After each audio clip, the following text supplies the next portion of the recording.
There'll be a few more people joining, but it's Is it 7 o'clock? And it's 7 o'clock. So Okay, I will go ahead and call this meeting to order then. I'm Pam Stevens. I am the first vice president and program chair for the Mira Mesa Town Council.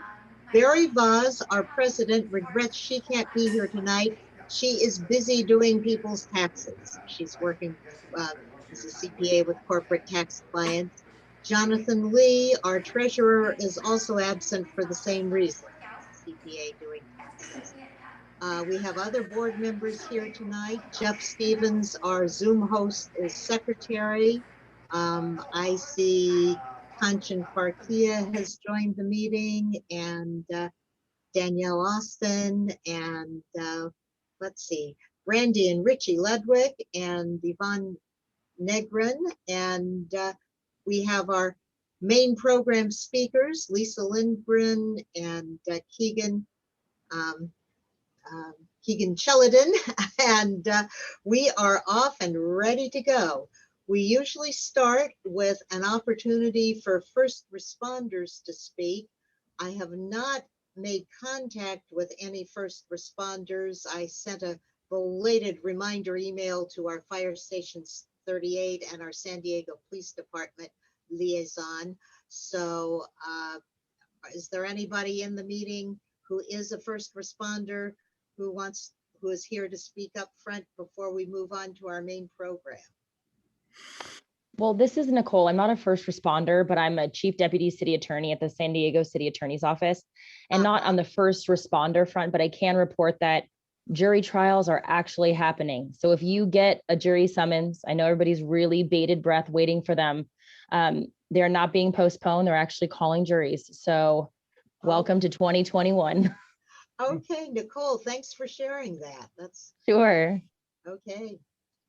Okay, well, we will move on then into our main program for the evening. We have prepared a program featuring a couple of community groups that are under the umbrella heading of community helpers. I was at the recent D6 Small Business Coffee and heard both of them make presentations, and I thought it would be a lot of interest to town council members and others who come to these meetings.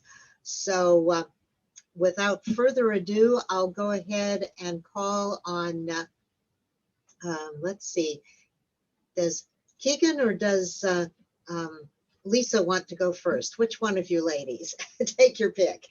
I can go first. I think I went first in the D6 one, so it's a rhythm now, Okay. Lisa. So, okay, Keegan Cheleden, you're on. Cool. I have a little PowerPoint. First of all, good evening, everyone. Thanks for letting me have your ear for 10 minutes. I'm excited to share about Elderhelp. I also have a PowerPoint that I think I can share.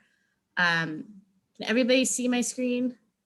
Jeff's our Zoom host. not yet. You should be able to share, but it's not sharing yet. Oh, you know what I didn't do? I didn't click the share button. There we go. Here we go. I am starting to see it. Yes, we got it.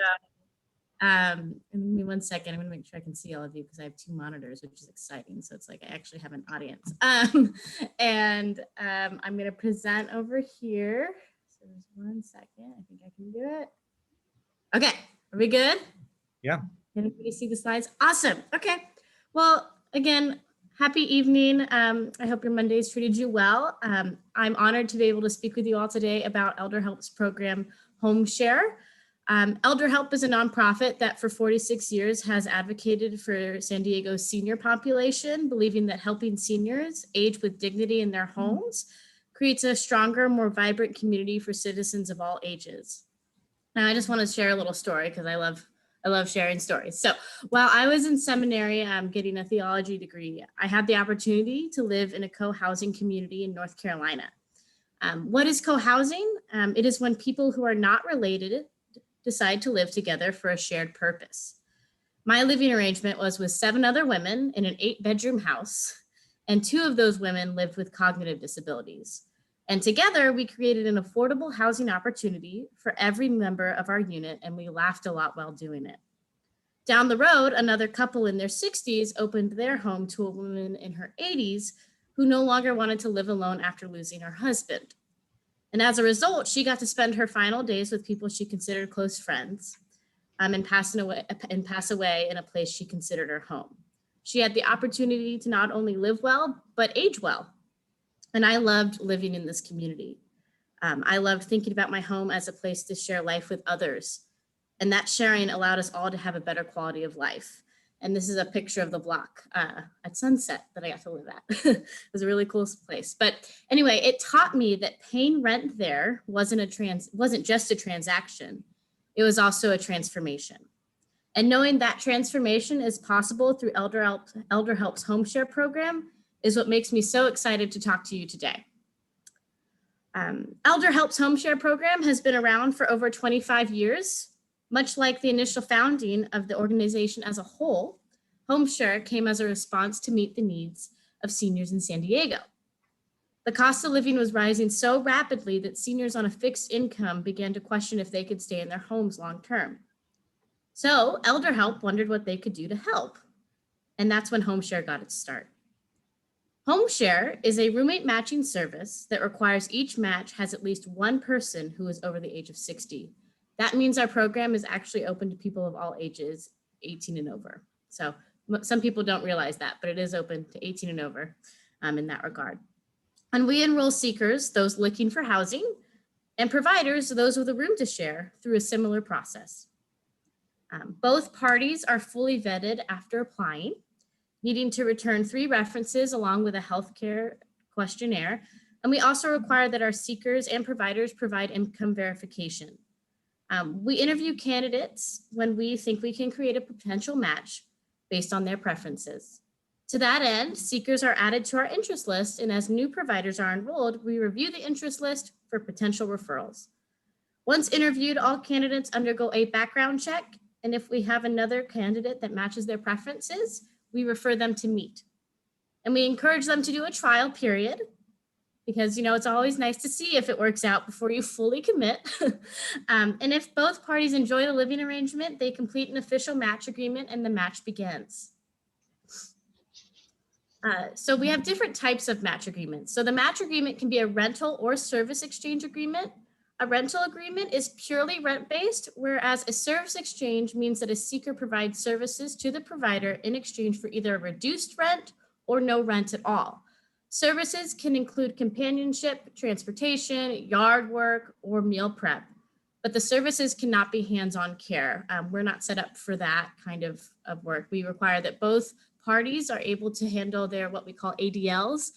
If you've spent a lot of time in the senior care industry, there's a lot of acronyms. And so ADL stands for Activities of Daily Living, which just means you're able to kind of move pretty independently throughout your day.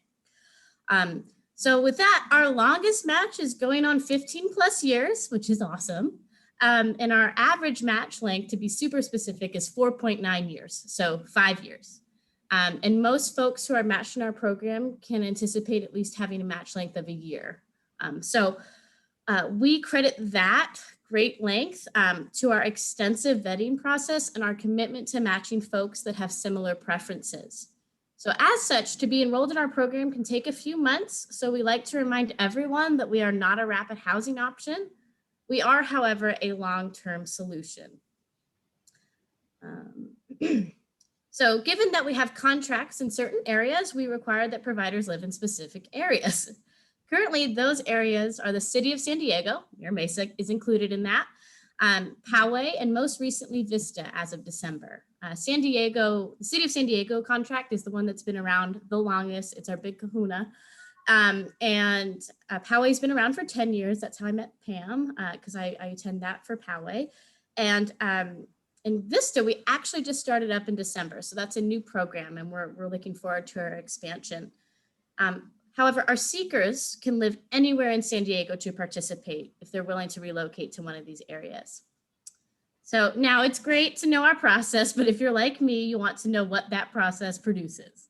In other words, where's the transformation? 89% of our clients feel that their quality of life is better. 74% of our clients feel safer at home. And 94% of our clients say they are more likely to remain independent. I love these statistics because they show the benefit of having a match connection in our program goes beyond the financial security both parties receive. They know better days are ahead. They know they are safe. They know they will be able to stay independent longer. They can age with dignity every second of every day. We at Elderhelp believe that's the way it's meant to be for all of us, regardless of our age. And it all starts by sharing a home in home share. And I do want to say that we've been on hold for the past year with the pandemic. I do want to make that up front.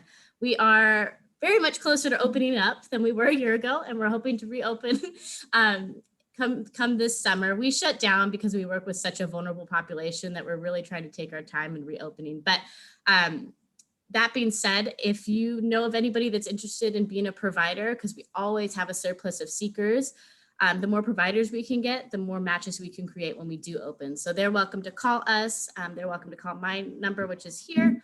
And the one thing I wanted to also add is that I work in the housing department, but Elderhelp is a wonderful nonprofit. And because you're in Mira Mesa, you have access to more of our services. And that right now includes, if you know any seniors that are in need of food or essential supplies, if they're at home, they can actually, when we are able to meet the demand, depending on our volunteer availability, we would be able to provide them at no charge to them 2 weeks worth of food and essential supplies straight to their door. So I would just recommend calling us to see if we have any availability for that. We are always able to enroll folks into our Are You OK program, which is well-being checks for folks that live by themselves and just want someone to check in with them at a certain time of day, different times a week. And then you can also call us for information and referrals. So that's kind of how our care coordination program works these days during COVID. Normally, though, there's more access for seniors to get someone to do companionship or go on errands or go grocery shopping, all these different things. And all of our services are at no cost, are at no fixed cost to the senior. We are fully donation based and we have 400 plus volunteers. So I hope that gives you an overview. I am working on a flyer that will list all of that information for you by zip code. I'm very excited about it. But that's a lot. And I love my job and I love Elderhelp, and I'm very happy to share with you all. It's not every day I get to speak to the city of San Diego. I'm always in really North County. So pleasure to be here. Thanks for listening. I can definitely take any questions if there are any. Thank you so much, Keegan. Are there any questions for Keegan at this point?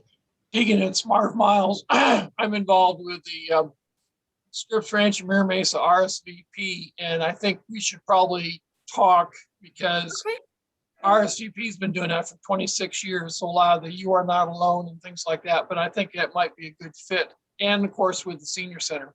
So yeah, it might be a good way to go. Yeah, I'll put my email in the chat. I would love to network with anyone and everyone.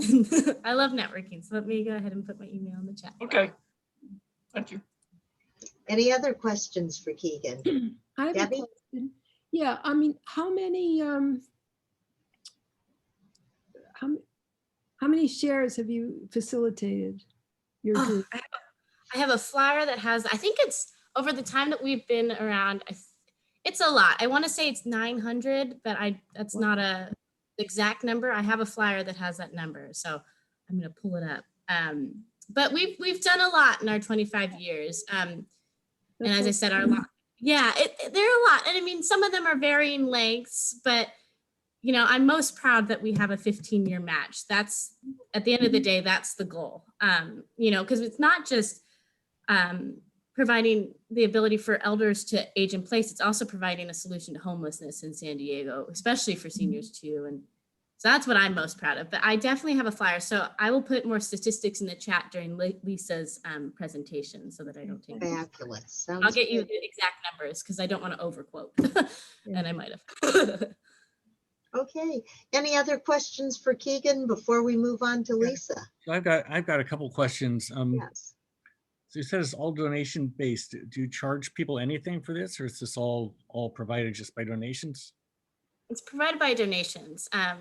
We rely on financial gifts from the community for all of our programs, including our food at this time, including the pantry, everything we do. It's donation based, which is awesome. But yeah, it's donation based. Yeah. nonprofit. My other question is, with older people, you often run into people who have dementia. They start developing Alzheimer's. And this kind of situation won't work for that. So what do you do in that case? You're absolutely correct. We would not enroll someone that has memory impairment or that's significant, just because, again, we're not set up for that. That would mean that you're not able to perform your ADLs, your activities for daily living, to the degree that you would need to in this situation. We do have a really good relationship as a nonprofit with Alzheimer's of San Diego, and we would refer you to them. We actually have started a partnership with Alzheimer's of San Diego through our care coordination program, where and we don't facilitate the referral. They would refer the client to us, but we would connect them with a volunteer that could provide some respite in that case. So, but you're absolutely right. They would not be a candidate for our program in that regard. We're kind of, it's really helpful to think of home share as kind of this middle ground that keeps you out of long-term care if you need it a little longer, or allows you to stay, take away the potential need for long-term care. We kind of stand in that gap, if that makes sense. That's kind of what companion care is all about too, as well, if you think about it like that. So great question though. Sounds like great programs. Yeah, I love it. It's fun. Okay. Well, thank you so much, Keegan. And if you want to stick around until the end of Lisa's presentation, just in case anybody has more questions for the two of you together. And at this point, we will turn it over to Lisa Lindgren of Hands On San Diego. Keegan and I keep meeting virtually. Someday we'll get to meet in person, but we've been on the platform together, as they say. So yes, my name is Lisa Lindgren. I have a presentation, so I'm going to share my screen. It's there. I hit the share, and I can see some of you, but not all of you, but that's okay. So thank you so much for inviting me. I really appreciate being here. I am the executive director of Hands On San Diego. I'm kind of new. I started in January. So I really appreciate the opportunity to speak to the community. I kind of we have responsibility to provide volunteers for the entire county. So I look at all these opportunities to speak to people, to build little hubs of volunteering in different places. So I would love to promote more volunteering in the Mira Mesa community. I'd like to work with more nonprofit partners in your community, as well as have more volunteers. And I want to do that in Vista, and I want to do that in Ramona, and I want to do that in Chula Vista, and all over the place. So I am very happy to be here. Thank you very much for the invitation. This is our mission. It's to strengthen communities through volunteer action. We believe that when individuals are actively engaged, communities are stronger. And almost all nonprofits rely on volunteers, and we try to be the accelerator, if you will, so that we provide volunteers to the nonprofits to help them. And that's really our mission, is to connect people with community needs. And we do work with community volunteers. We do work with companies, businesses, and their employees to volunteer. We do that as well. But when you get down to it, it's really just people who are showing up to help. And so that's what our mission is. So let's see, let me continue. There we go. This is just a couple screenshots of our website. So it's, www.handsonsandiego.org.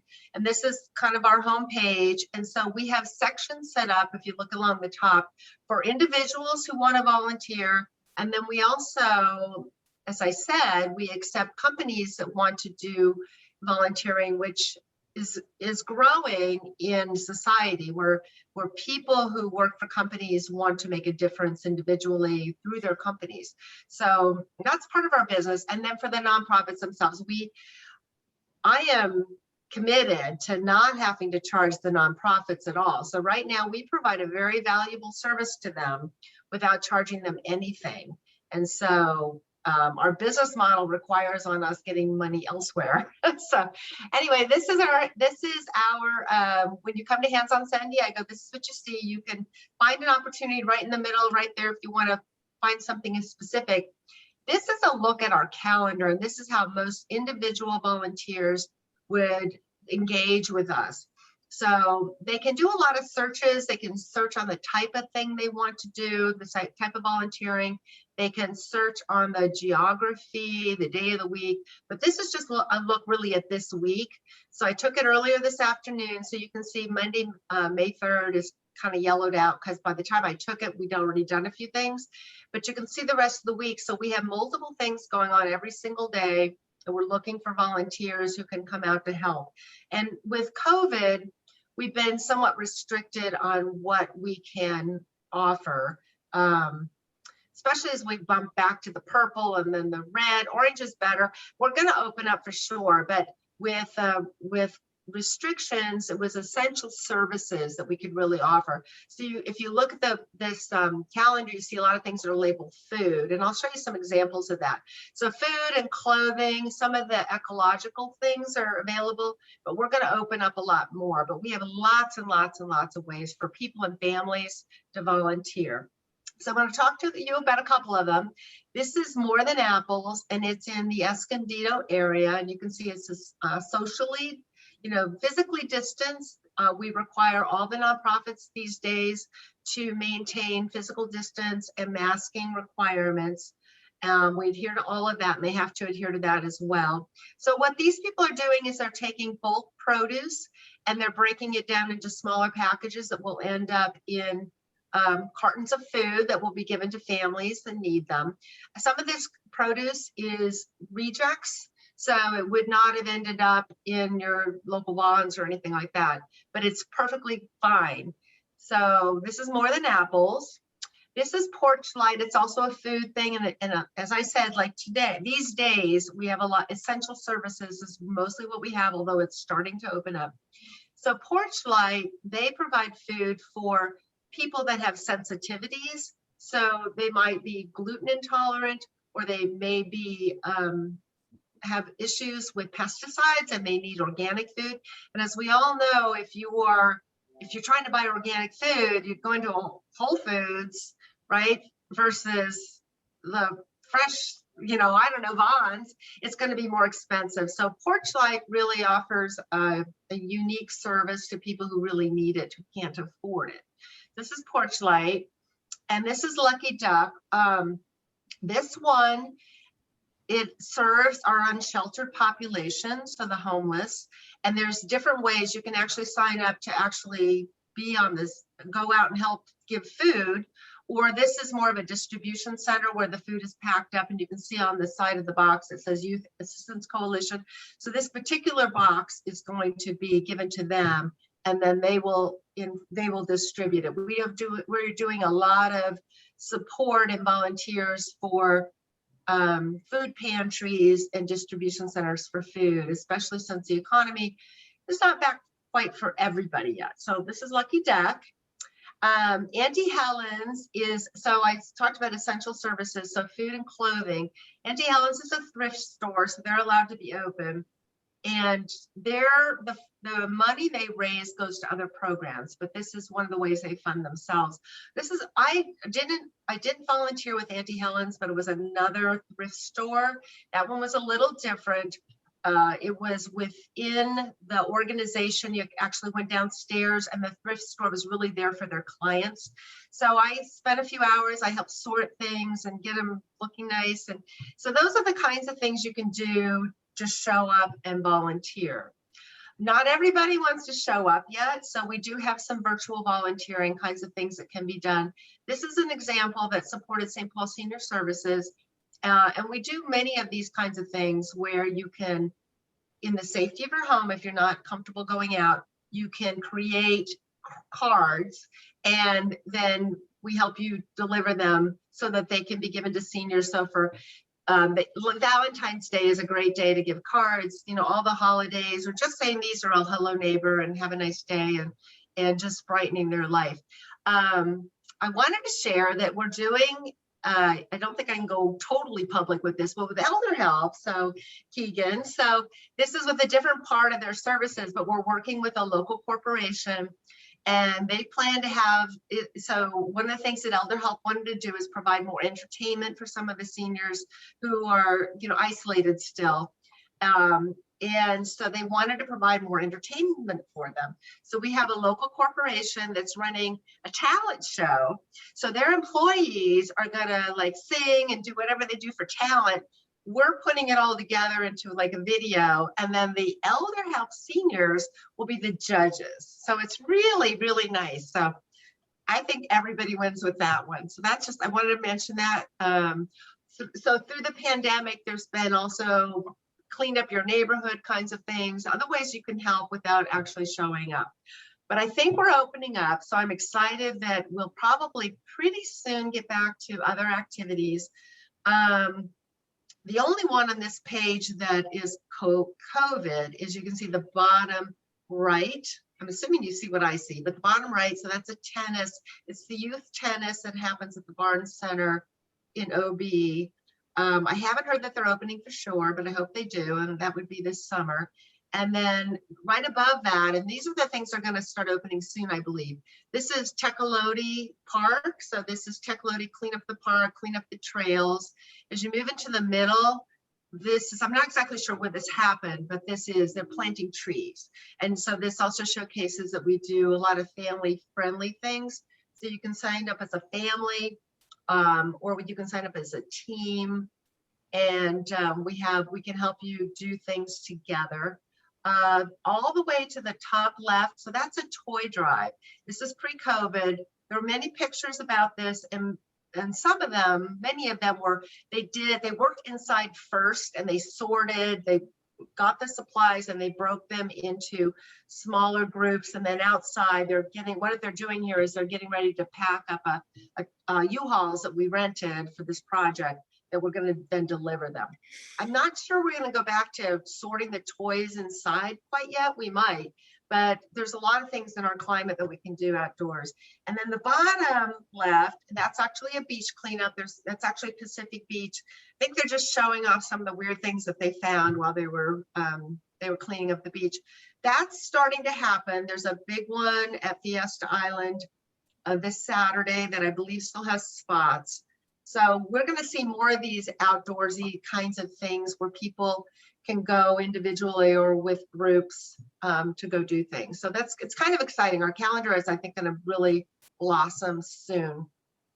This is a chart that talks about our impact since we started. We were founded in 2013, and this goes to the end of last year, which, even though it was the COVID year and the lockdown year, we actually we had really impressive numbers. I didn't do a separate chart on that, but I was so proud of San Diego and how many people showed up to help.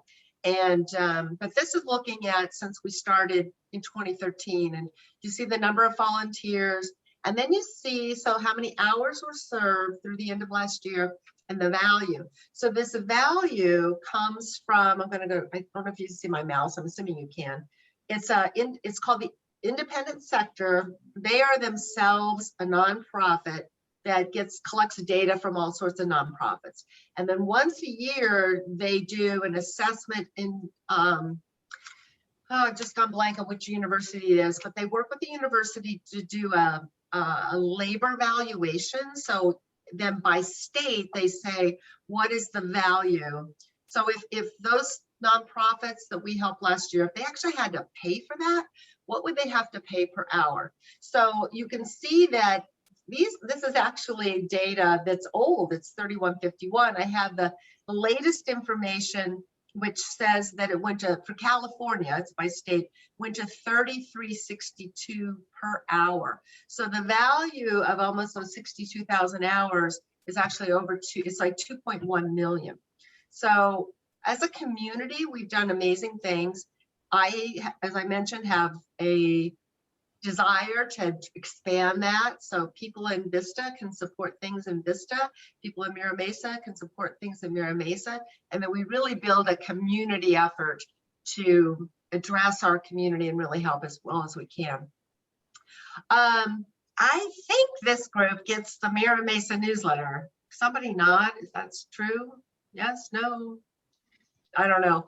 I submitted this flyer to a newsletter, and we have a promo code for Mira Mesa. So Keegan said they're totally supported by donations. We are also a nonprofit, and a primary part of our business model is actually a membership donation. So we're a nonprofit. It is a donation, but it gives you access to our whole calendar.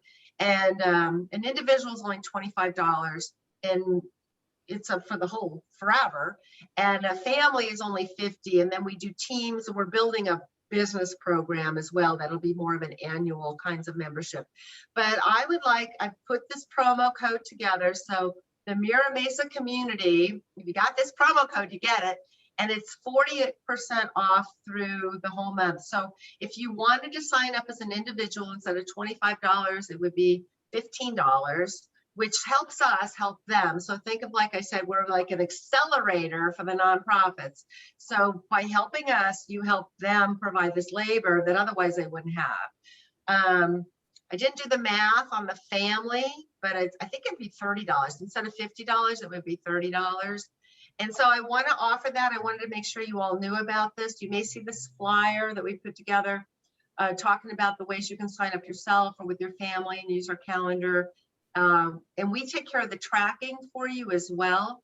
So you can kind of have a family competition, or there is also the President's Voluntary Service Award, which we will keep track of those hours for you, or if you have children or grandchildren or young people in your life that are doing it for school, we will, as long as they go through our calendar, we keep track of that for them. So there's a lot of, we give a lot of value, I think, for the small amount we ask, and it's a big part of our business model, as well as the businesses.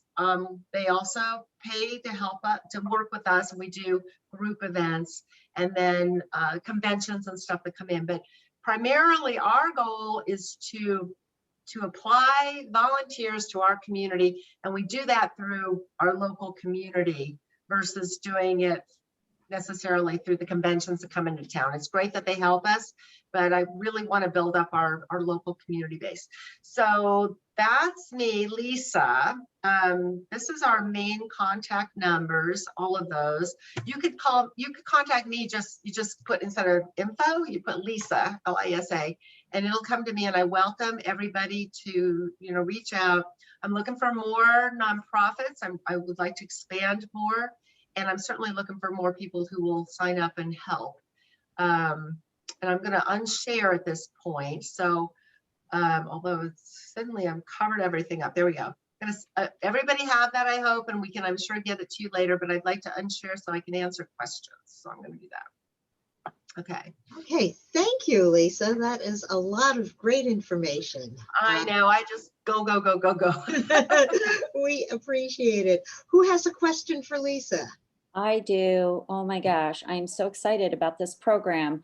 I teach at Mira Mesa High School, and the program that I teach, I have a club, and our club is super involved in our community. It just is kind of like the nature of the beast of hospitality and tourism, which is what I teach at Mira Mesa High School. So they're doing a lot of volunteering right now, and they love it, and they are always asking about more things. So is there an age group or limit? I saw some of the pictures with younger kids in it. So I'm assuming that students are definitely okay to volunteer. Absolutely. So here's how it works. So we work with this particular nonprofit, and they tell us if they're open to having families and children. And Okay. sometimes they need the parent has to be with them, for different ages. That's usually the younger kids. I used at high school. We have a lot of things for high school, and we're looking to build more. So yes, Great. we welcome those, and they get to track their hours. And And that's great too. I would yeah, love so they, to. yeah, so we could sign your school up. You have to pay something, or they could sign up individually. Again, we're a nonprofit. I just have to keep saying that. But we Well, provide a some good kids service. might be willing to pay that because I get email. I used to be the volunteer coordinator at the high school and then I became a teacher, but I still get all that information. I'm still on the website for the school for that. And so I do get emails from students and parents, a lot of parents saying my kid needs to do, community service hours for college. And this is just yet another source. So I'm going to share this with all of my students and maybe Absolutely. even share it on May the I add one more thing? So again, they'd have to have an account, but if they have an account and they do some other kind of volunteer work that's not on our calendar, they can self-report it and they can still have it count in their official documentation that they use for their college or for the President's Service Volunteer Service Award or whatever. We just have to work with them they have to get like a letter on a letterhead, that kind of thing. But we work with them to validate all that. I'm going to put my email in the chat. And if you could email me like the flyer, because I'll share it with them like tomorrow. Okay. Perfect. Thank you. My flyer is the one I showed you, but Yeah, that's perfect. I don't know that I have a new flyer yet. Nope, that's perfect. Thank you so much. That's great. Any other questions for Lisa?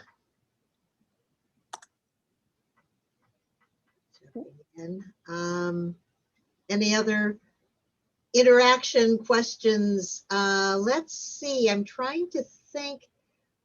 I meant to reach out earlier to Mitz Lee, who's Senior Center Coordinator, but I know she's got a busy schedule because we've already had the presentation at D6, but I wanted to let her know that you're presenting here tonight because the Senior Center Garden Club has been doing some amazing things lately. And again, hands-on might bring in some more people for that, and Elderhelp. I know you're already plugged into the Senior Center circuit, right?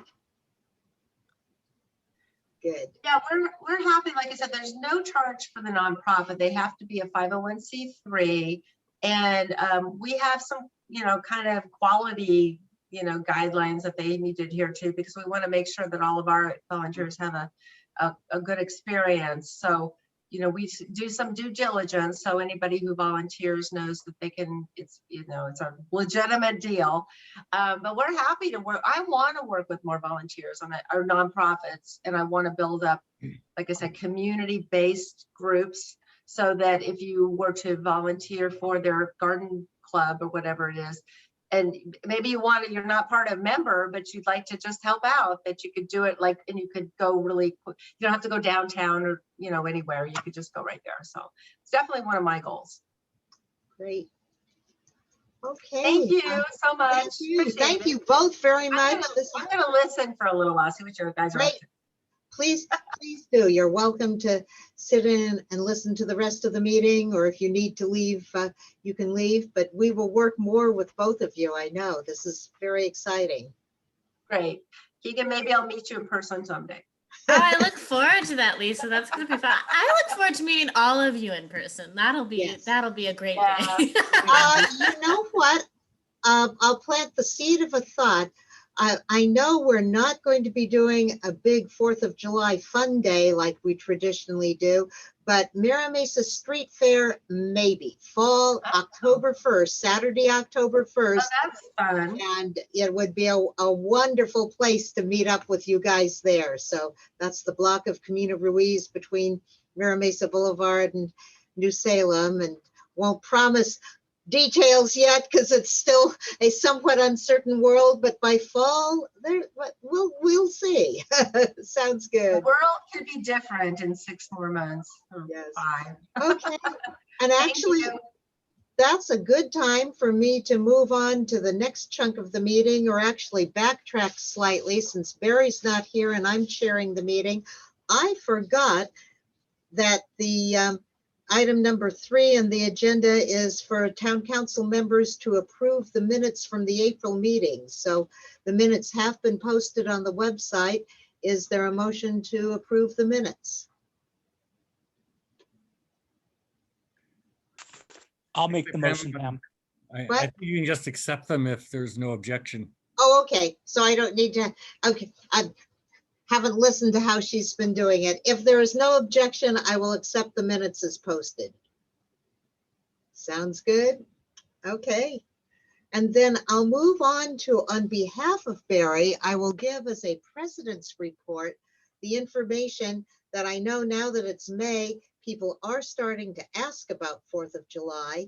And what Barry has said is that people should know that as far as this 4th of July, the traditional parade and fun day will not take place because we did not have approval to conduct such a large event in time to do a special event permit. It's just, you know, our planning right now, even though it's sounding like things are opening up some, it's still, we couldn't do the fun day and parade.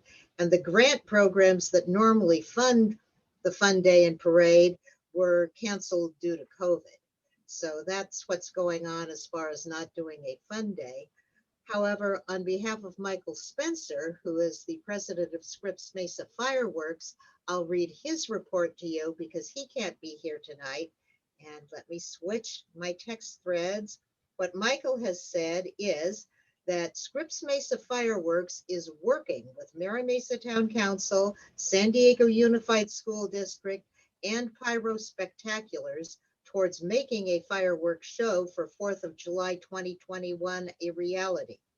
The continued support from the community and their desire to celebrate the year is driving us forward. So that's the quote from Michael. So it's not an announcement yet, but stay tuned. There is work being done, and we will hope that Scripps Mesa Fireworks can report some more to us in the not too distant future. So on behalf of that, let me go ahead, and the next item is Mira Mesa Community Planning Group. Jeff Okay. Stevens. So a lot going on. So our next meeting is on May 17th. That's 2 weeks from today. Same place. On the agenda is the what used to be called the Carroll Canyon Golf and Recreation course. This is down in Carroll Canyon, down at the bottom of Pacific Heights. There's been a small golfing range there for quite some time. They're now expanding that. They're coming back for a community plan amendment because they need to adjust their boundaries a little bit. And it's now called the F-Light Sorrento Valley Golf Entertainment Center. So we'll be seeing what that looks like. The other thing that's going on is the community plan update. The city is proposing to add as many as 23,000 units to the community in the shopping centers and in Sorrento Mesa. That could increase our population by as much as 50,000 people. We do have some significant concerns about that since so far there are no additional public facilities, road improvements proposed, parks to go along with that. They're talking about trying to get them to put additional parks on site, but you can imagine if you were to take, say, the Mira Mesa Mall and add, thousands of housing units to it and still keep the commercial, there's not a whole lot of room left over for parks. So I'm going to share my screen just to show you what this looks like. There it is. So they came back at the last meeting with two options. This is the lower density option. It has, as you can see, it has various places with 44 and 54 units per acre. This is on top of the commercial or industrial that's already there. Even one point that's 109 units per acre. There is also proposed residential down along Black Mountain Road, about 54 units per acre. This is the lower density option. Let's see if I can get myself there. Whoop. Here we go. This is the higher density option. It increases the density up to 73 units per acre up in the eastern area from the market center all the way down to Seafood City. Also in the town center area, 54 units, 73 units. So this is a lot of density, and it's hard for us to see how this would, work itself into the community so that it can both come in addition to the housing, still provide the commercial and industrial space and provide the public facilities that need to go along with this. Among other things, even schools is a big issue with this. And when you increase the population of the community by 50%, you will increase the enrollment in the schools by at least 50%. So that's an issue that hasn't even come up as yet. So their proposal is basically to decide on one of these and then go figure out how to do the other things, give this to the school district, ask them what they would do, give it to the traffic department, ask them what they could do for the traffic, but that's all to be done basically after the decisions are made. So that's where we are. I will keep you informed. Okay, thank you, Jeff. Next on the agenda, we have Mira Mesa Community Recreation Group, Joe Fritchell. I haven't seen Joe here. Joe here? Okay, Jeff, do you want to do a recreation group update? No, I don't think I have anything to report. You don't have the information? Okay, we'll pass that along. Next is Mira Mesa Branch Library, Branch Manager Ina Gibson. I did see Ina here. There you are with. Hello, good evening, everyone. Thank you for being here and for letting me be here. I want to thank all of you. For those of you that completed the library survey to contribute to the master plan, thank you, thank you, thank you. Our services, limited though they are continuing. We are just plodding along. It's a joy to talk to so many community members as they pick up holds or come in to ask questions or use a computer. We have expanded our virtual programming, and I would invite everyone to check out the library website.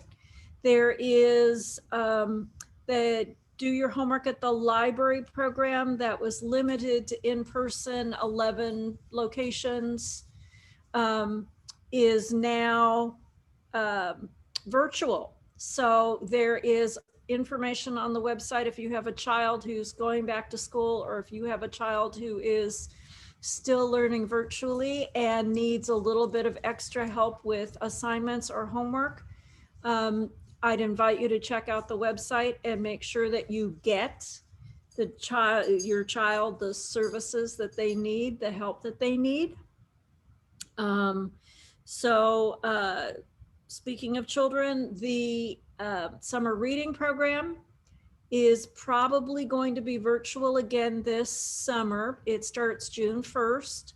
Read 10 books or 10 hours and you win some prizes, or earn some prizes. You don't win them, you earn them. And then that's really the bulk of it. I know that many of you probably have questions about when the libraries are going to open more fully. I know that we are laying plans for it. We just don't know what the date will be yet, because we're kind of watching to see what happens with the coronavirus, and we're trying to figure out ways that we can move forward safely without putting us back into any danger.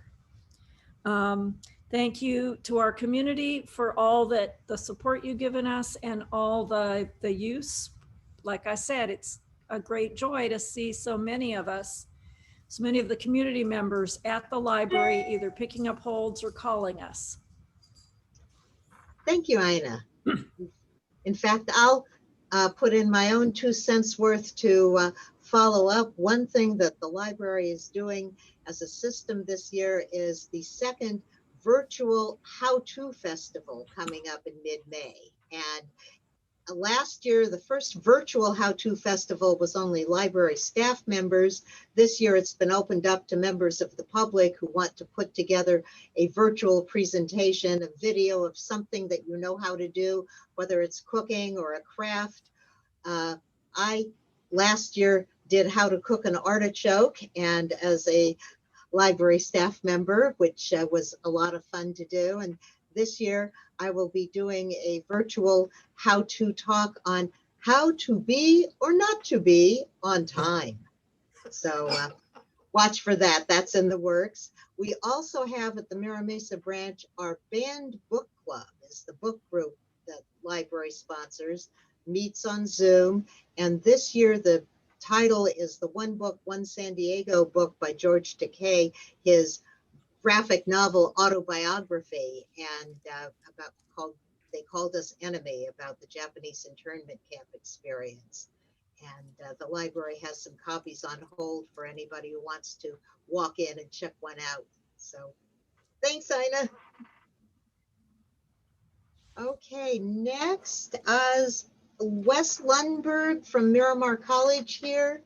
I'm not sure he's been able to make it tonight, but after last month's meeting, he said he wanted to be a regular part of our meetings, so we can look forward to hearing from him more again.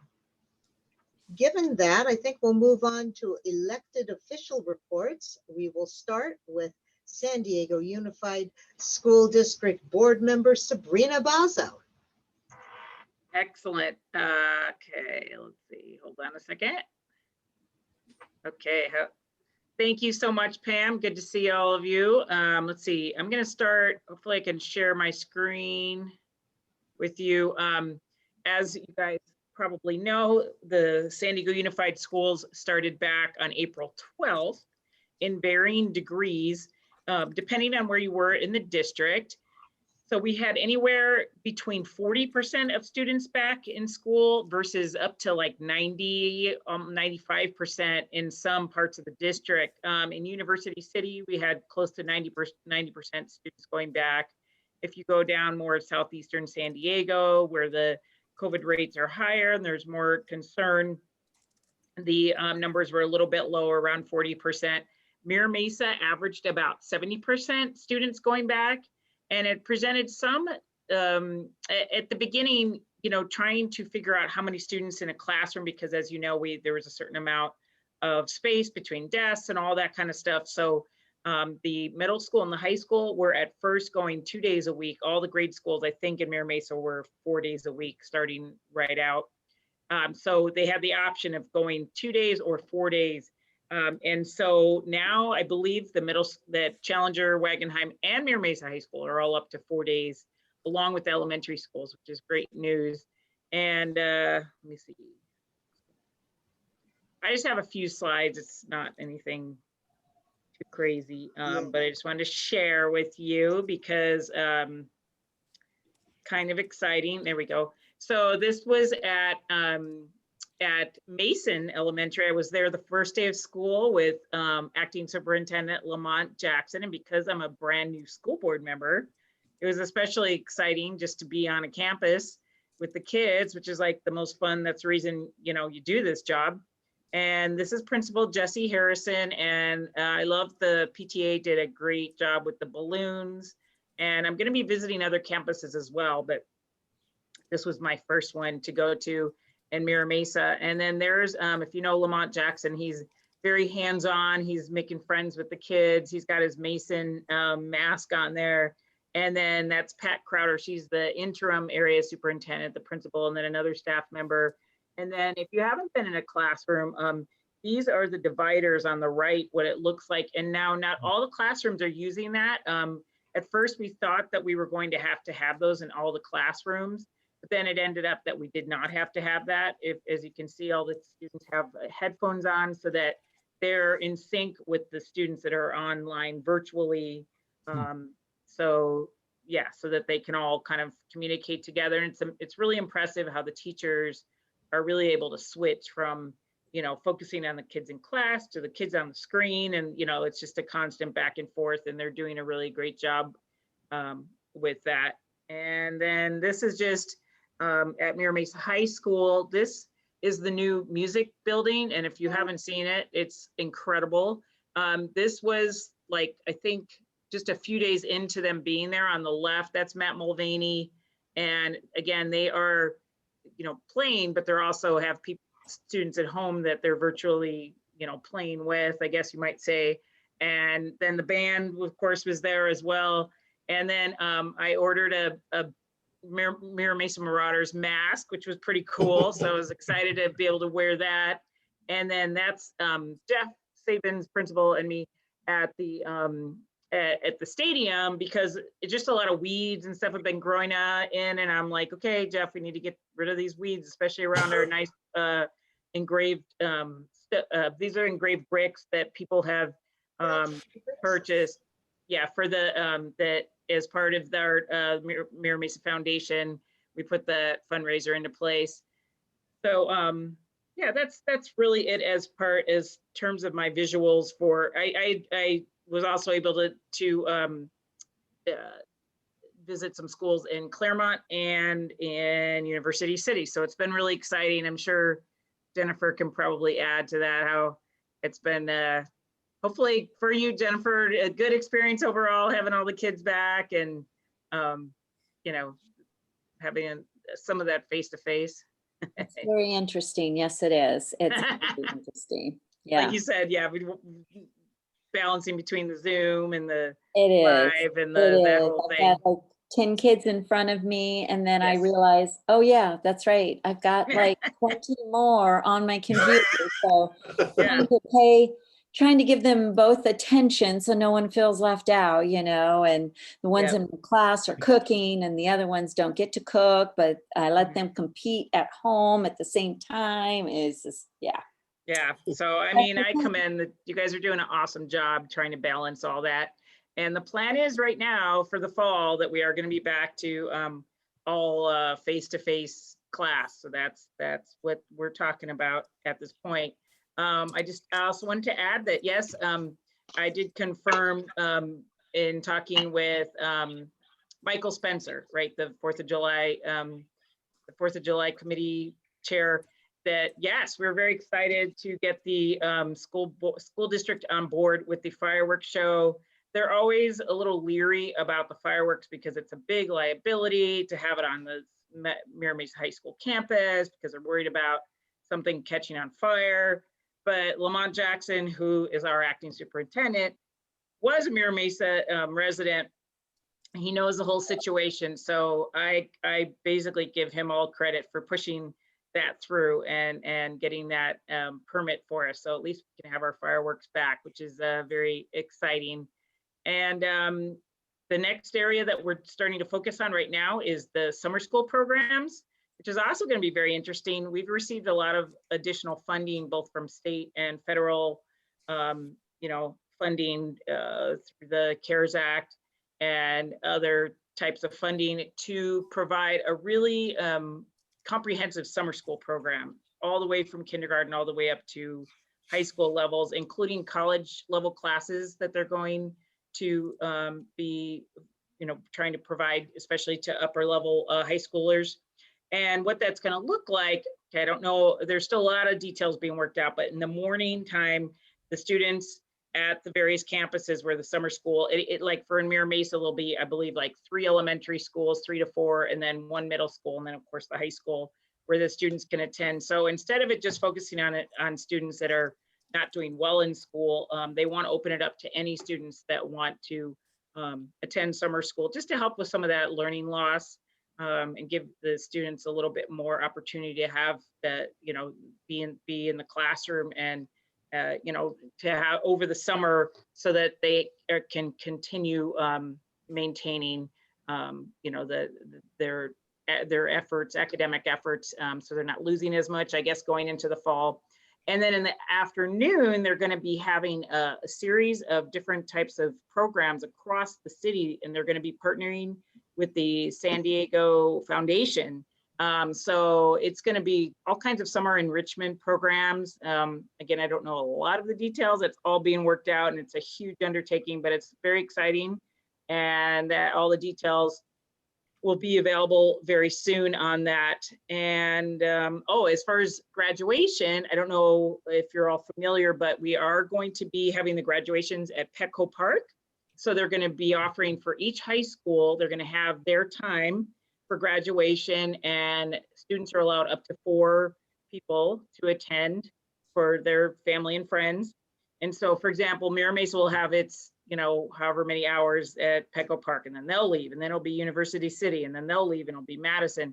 So there's a whole schedule. And right now I'm scheduled not only for the District A graduations, but some of the other board members are not comfortable yet being out.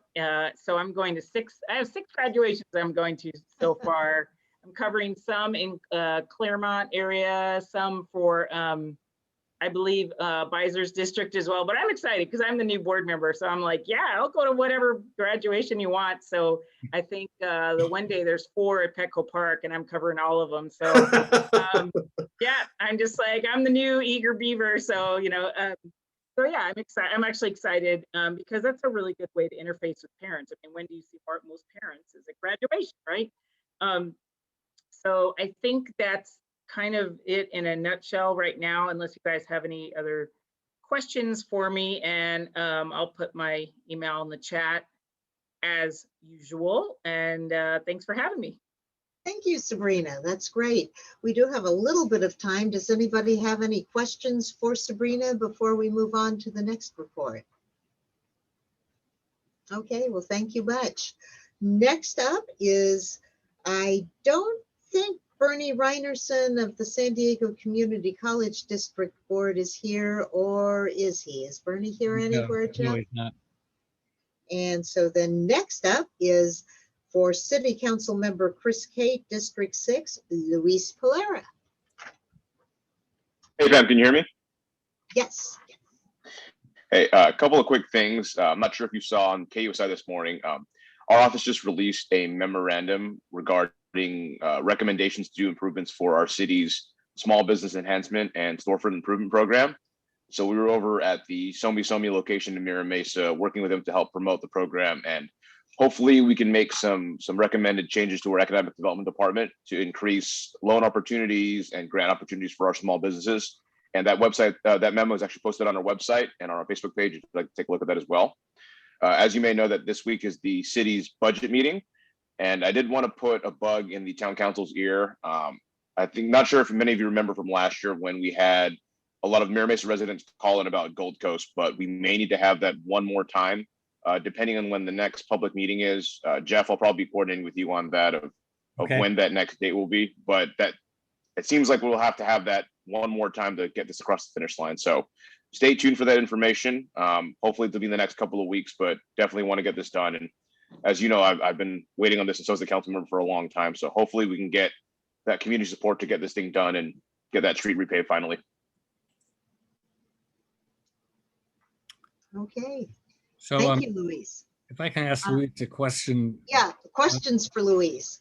Jeff? So the mayor has been saying that he wants to put road repair money into sexy streets and communities of concern, as opposed to other areas where roads are in bad shape.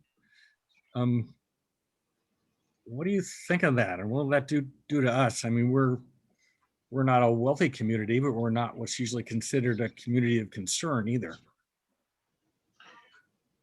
Well, I can't comment on what the mayor's position is. I think you guys pretty know well what Chris is about getting these streets done. So whatever it takes to get Gold Coast and Parkdale finally across the finish line, we're going to have to do. At the bottom line, that's our priority, is taking care of Mira Mesa and our community. So regardless of what those other positions are, our job is to get taken care of for the community that we represent.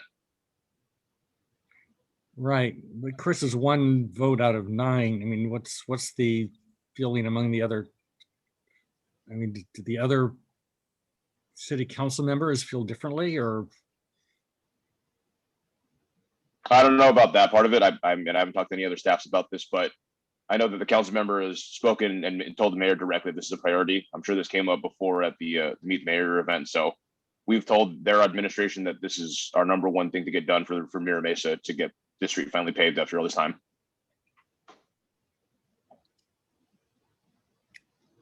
Okay. Okay.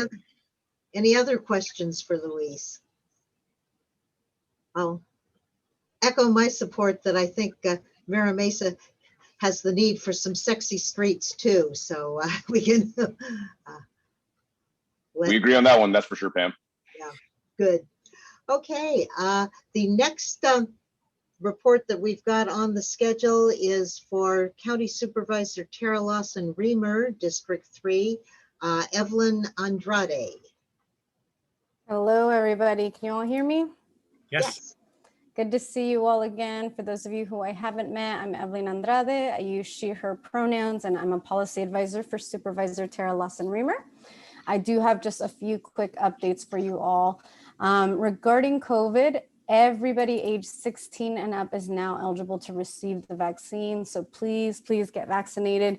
Encourage your friends and families to get vaccinated. You no longer need an appointment to get the vaccination. You can just go to any of the locations and it's first come, first serve until they run out.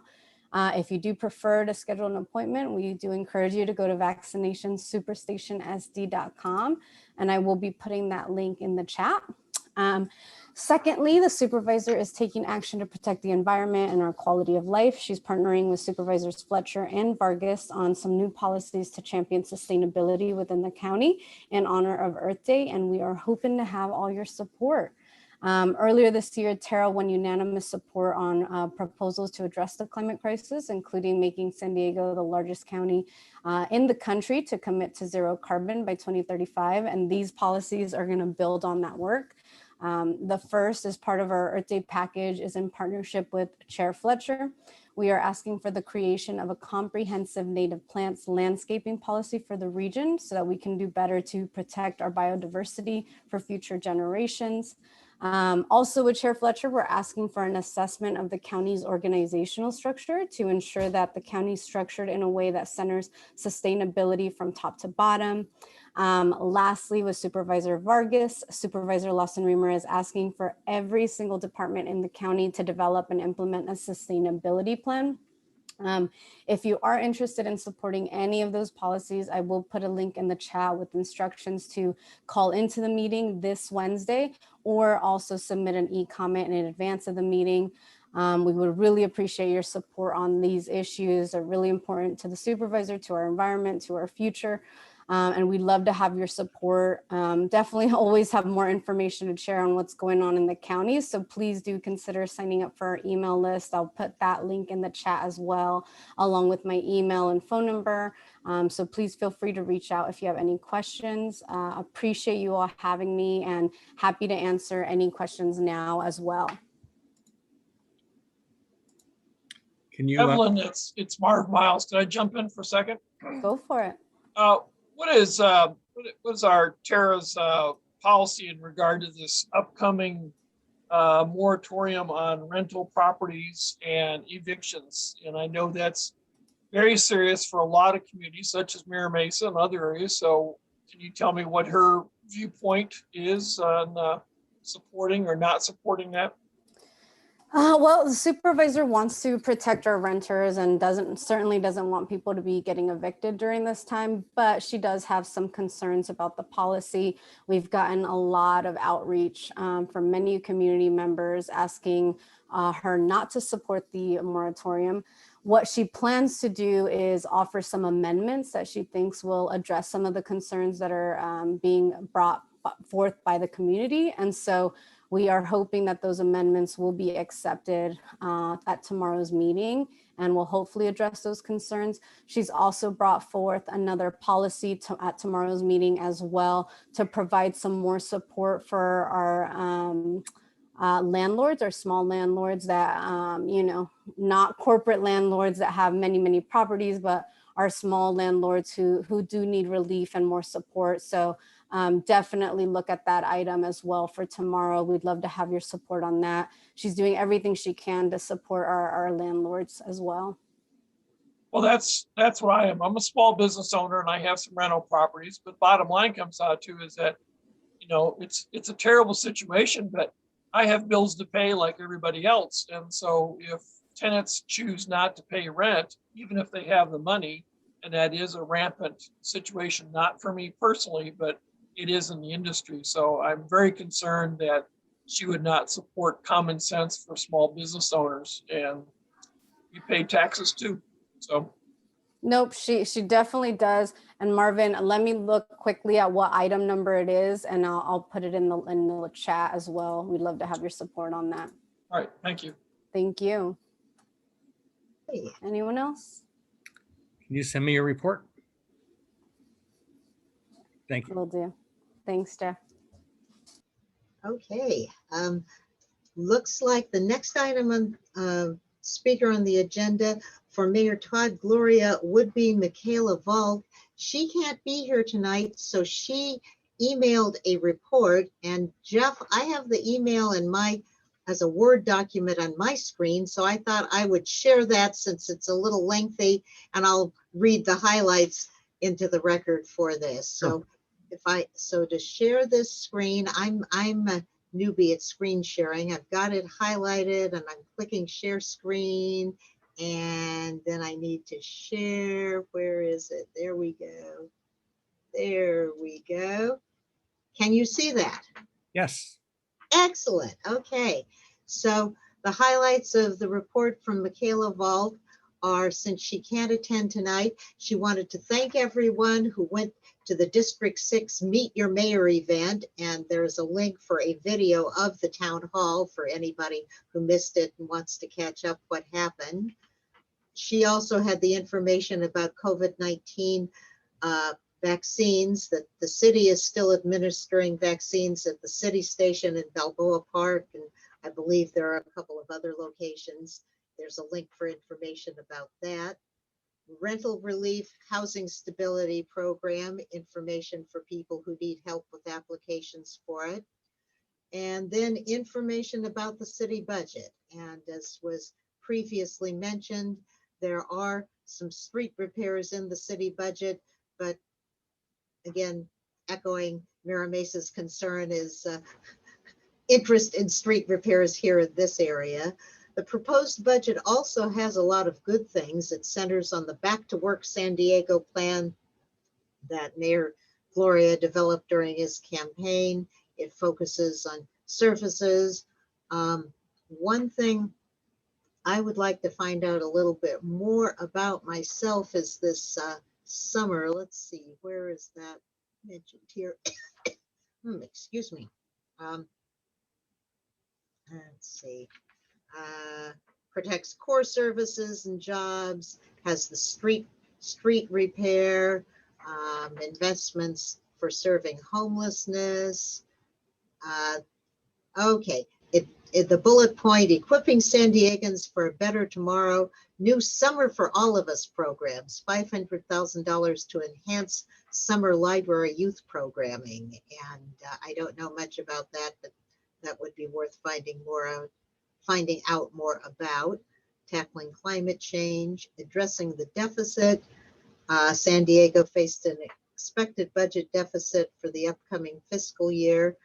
So that's something to tackle. The American Rescue Plan will allocate approximately $306 million in federal relief to the city of San Diego. Mayor Gloria proposed using these funds to strengthen the local economy and stabilize city finances. Mayor's budget sets the city on a path towards structurally balancing city finances. The final budget will be adopted in June, following several weeks of review by the public and city council. The first public hearing on FY 2022 proposed budget, that's the upcoming budget, is this week on May 5th. So that would be tomorrow. And Michaela's report doesn't say an exact time for that, but there is a link for where the full budget proposal can be found. And I'm sure we can probably find out time information. Luis might have information about the time, possibly, if he's still on. So that is Michaela's report. And I'll now stop my screen sharing. Let's see, how do I do that? You are screen sharing, stop share. There's the little link.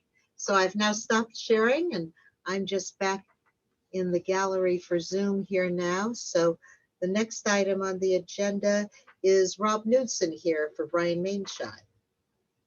No. No, okay. How about for State Senator Tony Atkins, Diana Lara? No, Diana. Well, in that case, for Congressman Scott Peters, Anthony Nguyen. Thanks, Pam. Hey, everyone. Hope you are doing well. Just two quick updates from our office. So first off, the month of May is Asian Pacific American Heritage Month. And so this past weekend, the Congressman attended an event hosted by the Asian Pacific Islander Initiative, as well as the Filipino Resource Center to celebrate this Heritage Month. And then on Thursday, he'll be joining many elected leaders and community leaders at the Asian Pacific American Coalition Town Hall, where they will discuss the state of Asian Pacific American community. And I will include a link for that event if you're all interested in tuning in. And then lastly, today, the application portal for the Small Business Administration Restaurant Revitalization Fund is open for eligible business. So these are the restaurants, bars, bakeries that need assistance due to COVID. The application for that just opened today. So I'll be including that link, and please share that with people that you know that could use this assistance and relief. And with that, let me know if you have any questions, but I will provide the info on the chat and we'll send you the information, Jeff. Okay, great. Are there any questions for Anthony? Okay, well, thank you very much. Yes, please share that information in the chat. Moving along, our next section. Pam, Pam, Yes, sorry, Sabrina. I just forgot to mention, because I had told you I was going to share about the Mira Mesa cluster meeting and I forgot to do that. Oh, that's right. Thank you, Sabrina, for jumping back in. I didn't have it listed on the agenda, and I should have remembered too that you'd said that. Yes. I thought I forgot something. So if you're not familiar, the Mira Mesa cluster is basically representatives from all the different schools in Mira Mesa, and parents are, welcome to attend those meetings as well as teachers. So it's a really good opportunity to get a feel of what's happening at the individual schools in Mira Mesa and Mira Mesa as a community from a school perspective. And we reinstituted, they hadn't been happening for, probably at least a year and a half. So those are happening now virtually. We've had our second one, and they are the last Monday of the month, and they have been beginning at 6 o'clock. And if anyone's interested, I did have my email in the chat. You can be added to the list to get that information. But there's a lot of good information there if you're interested in updates on our local schools. Okay, thank you. Okay, so let's see. Moving along. We are now at our time for open forum, 2 minutes each, items not on the agenda. And I had a couple of requests for open forum speakers earlier, and then we can take others as we go here. Tommy Howe, you're on. You had requested a speaker. Thank you, Pam. I appreciate it. And it's great to see everyone. San Diego County Planning Commissioner Tommy Howe, running for San Diego City Council in District 6. I do have to say congratulations to the Marauders and Mira Mesa High School for being named one of 3 San Diego Unified Schools named as California Distinguished Schools by the state superintendent. Congratulations to Jennifer and all the teachers and the staff and Principal Jeff Sabins. I recently visited some businesses along Mira Mesa Boulevard with several San Diego Police Department officers as part of the department's outreach to our AAPI neighbors. That was a couple of weeks ago. And just a couple of issues that we have going on. We've been reaching out to some of our neighbors in a couple of different parts of Mira Mesa, mostly eastern Mira Mesa, east of Weston Hill, speaking with them about infrastructure, obviously getting Parkdale and Gold Coast, the severity of that, I can't overemphasize. As many of you are aware, when I ran in 2018, this was a key issue for me. My neighbors are still very upset about this. They want to get these streets redone, but once we get these streets redone, we've got streets like Saluda, like Boots, Perseus, Port Royale that also need to be rebuilt from the ground up. But clearly Parkdale and Gold Coast being those critical arterials, they should have been rebuilt years ago. We need to get those rebuilt now. We need to get attention back on District 6 and away from ballparks and stadiums and symphony halls and expanded convention centers. And downtown needs to start looking beyond Miramar and realizing that District 6 is here and that we are a middle-class district. We are in many ways a blue-collar district, but we are indeed ignored. And we do indeed need some sexy streets in this neck of the woods as well. Just some street lights would be a good start. The last thing I just want to say that I think it's a real shame that we lost a couple of breweries to COVID the last few months. We lost Thunderhawk off of Camino Santa Fe, Intergalactic off of Black Mountain Road. Look, our craft beer business in D6 is our biggest small business community, really north of the 8. And we just lost Longship Brewery this past week, and it was a real shame. And I know some of us were out there last Friday when they were closing down, and it was a real shame to see some of these really terrific businesses have to go away, which shows that the city and the states and the rest of us have to figure out better responses the next time we get into a situation where there's a lockdown or a pandemic or some situation where businesses have to close, because we can't have these situations where these businesses dry up and they have to rely upon the goodness of the community, or there needs to be more of initiative from the city to make sure that these businesses can stay afloat. Good news is, though, Mira Mesa Lanes is still with us. At any rate, I'm going to drop the information into the chat, if that's okay with you, Pam. Again, it's Tommy Howe running for San Diego City Council. I look forward to speaking with all of you more about this. You can reach me at 619-805-6365. And that's Tommy Howe, HOUGH.com. Have a great night. Great seeing everyone. Thank you, Tommy. Next up, we have Jennifer Qualvik. Hello, everybody. Gee, thanks, Tommy, for stealing my thunder. Just kidding. Yeah, we just got that information today from the principal that we were one of 3 in San Diego Unified that got the California Distinguished Award. So yay. No, but actually what I wanted to say, because we were speaking about the community service, and I just wanted to share, because I was so proud of the students. We had put together 72 homeless care kits, and a lot of you guys donated, and thank you so much for doing that. And hopefully you've gotten our little thank you emails for donating to those. Well, and so we had literally 72 bags that were just jam-packed with stuff. Gave them to Christ Community Church, and they delivered them last weekend to all of these homeless people downtown. So, but ironically, we applied for a grant through AdCap Youth, and what we applied for 2, and we got both grants, but we applied for this grant for the homeless care kits, but we had done it a while back, and for some reason the deadline kept getting pushed. We just got an email 2 weeks ago that we were approved for $1,000 to do homeless care kits. So guess what? We're going to do it again. And now we don't have to go out and look for donations. They've given us $1,000. AdCap Youth, if you guys want to look it up. Students can go on and apply for like a project that they're doing and see if they could get funded for it. And we did it twice and we got both of them.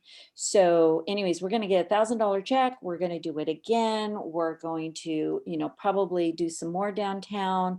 We're going to talk to Christ Community Church and find out if they could even go to another area. I know Oceanside, huge homeless population up there.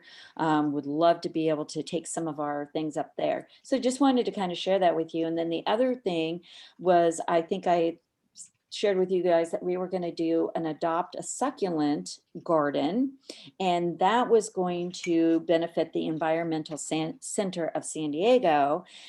We got $1,000 for that. So we didn't have to go out and get all of these donations. So we've been buying succulents and planter boxes and the dirt. And we've made about 55 succulent little gardens, and they're really cute. They're about 15 inches. So they're perfect for Mother's Day. If anybody is interested, I'll just put my email in the chat again. But now we're doing that. So my kids are very motivated. Like through this COVID thing, I have these 15 students who are just amazing. So I'm hoping a couple of them applied for the grant, the scholarship. So I'm wondering how that's going, but I know a couple of my students applied for that. And I said, you better, because you guys are doing a lot of stuff. So anyways, but thank you always for your support. And if anybody wants a succulent garden for Mother's Day, let me know. I will deliver. Thank you, Jennifer. That's Thank great. you. Okay. Well, we had a request for public comment speaking by Nicole Crosby. To unmute my other device.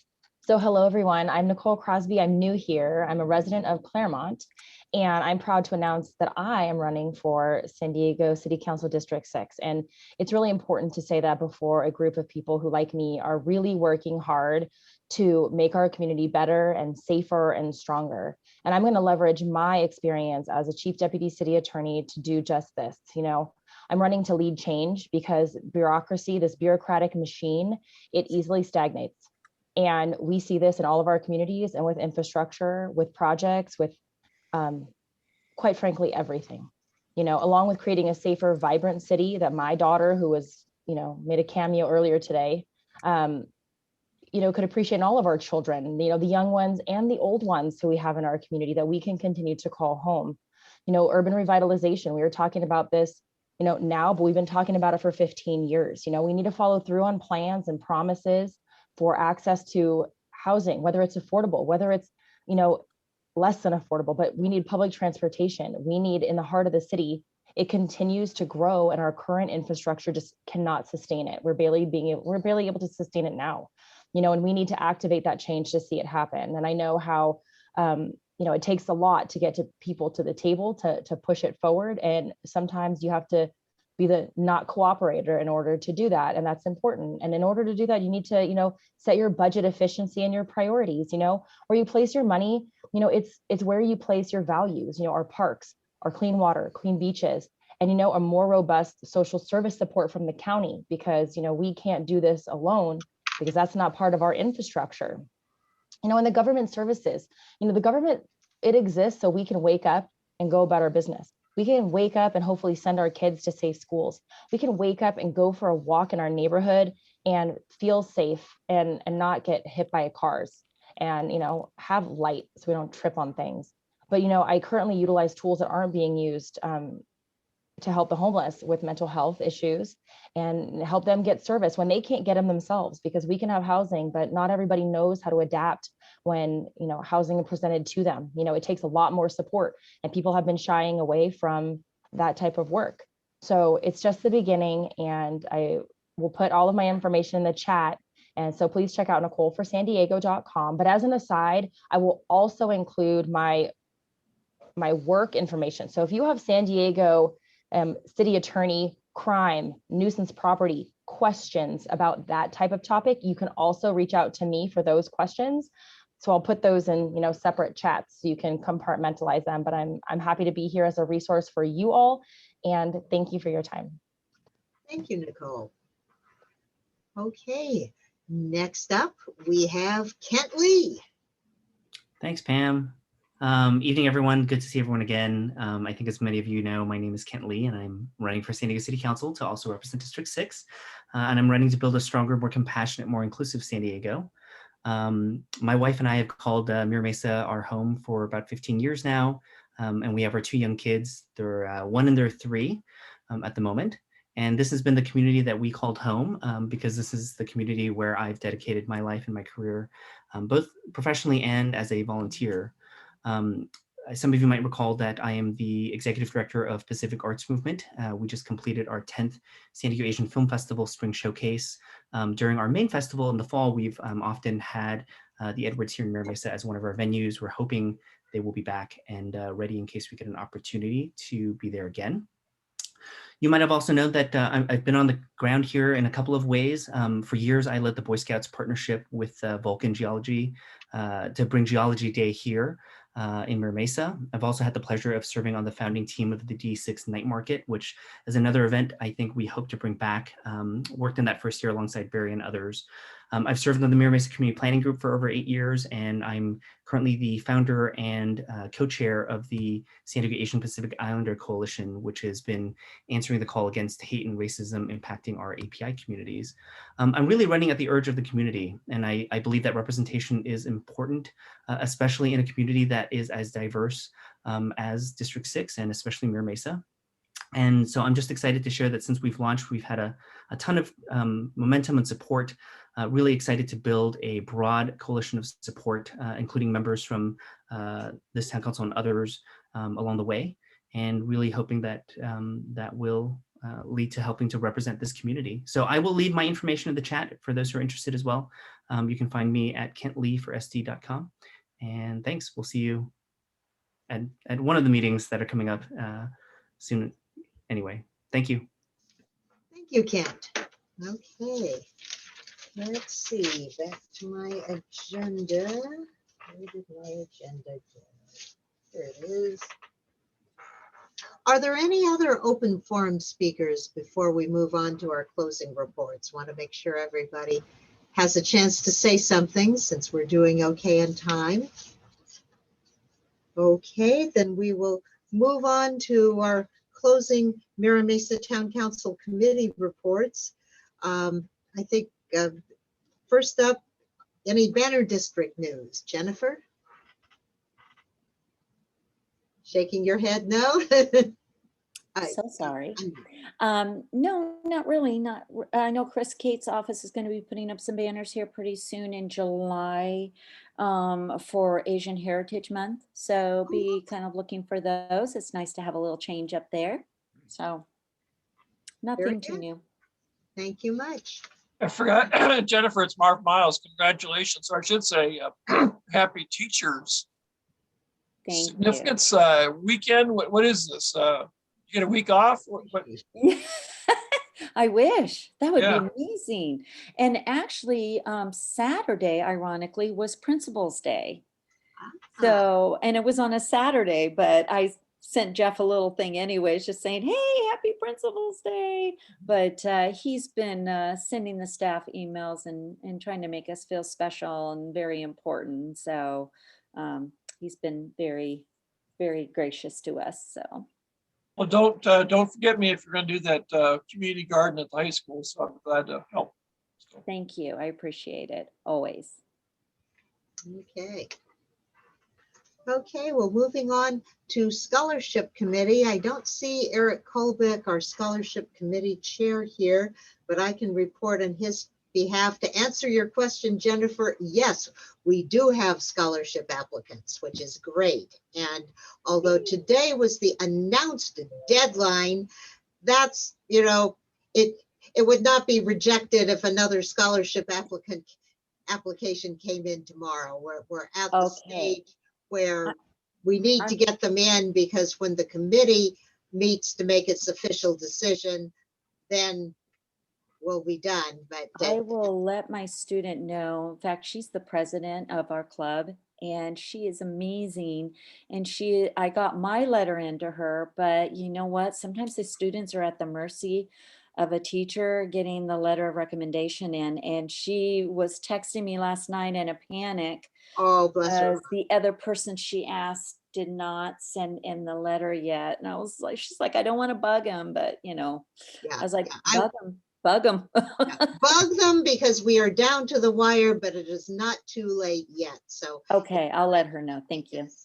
It's always a thrill, and we will make that award at our June meeting. Is when we honor them. We want to invite the students to come to the June meeting and tell us a little bit about themselves. So even though we're meeting virtually and we can't shake their hands in person, but you know, we will definitely honor them and give them their scholarship money too. That's okay. Membership committee, Brandy. I see Brandy and Richie are here, but they are muted. Muted and invisible. And invisible. Hello. Yay! I hear muted. Brandy. Hi. Hello.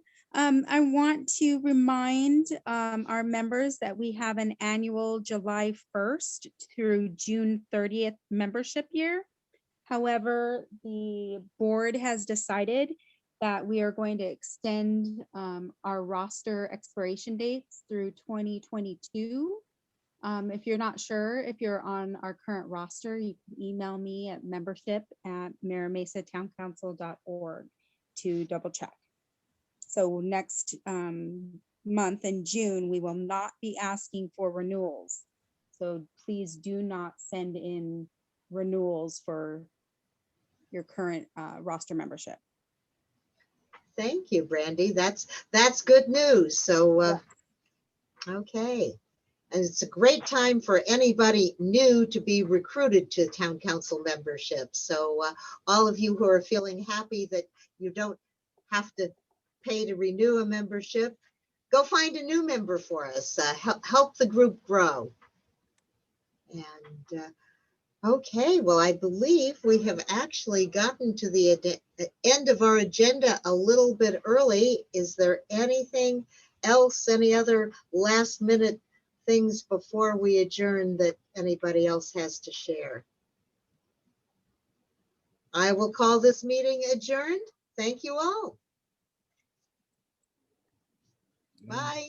Have a good night, everyone. Good night. Bye. Bye, thank you. Bye. Thank you.